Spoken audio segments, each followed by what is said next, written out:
बिस्मिल्लाहिर्रहमानिर्रहीम। अस्सलाम वालेकुम व्यूअर्स, कैसे हैं आप सब। उम्मीद करता हूं कि आप सब खैर खैरियत से अल्लाह की हिफ्ज़ व अमान में होंगे। आज हम बनाएंगे बहुत ही ज़बरदस्त शानदार से शामी कबाब, जो ऊपर से नहायत ही क्रिस्पी और अंदर से बिल्कुल जूसी होंगे।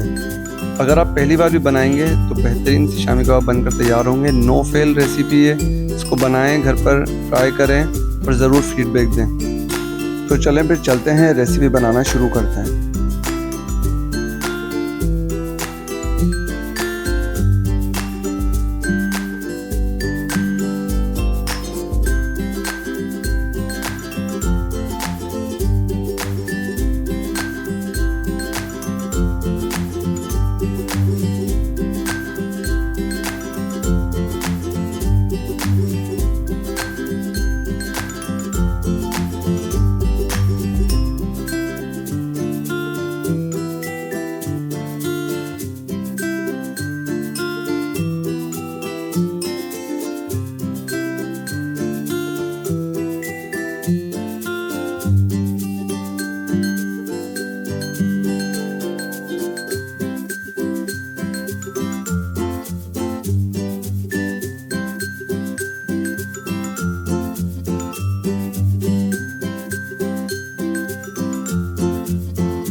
तो बस जाएं, जल्दी से बनाएं, खूब मज़े करें, मज़े करवाएं और अपने प्यारों के दिल जीतें, क्योंकि फूड आइकन चाहता है कि आप दिलों पर राज करें।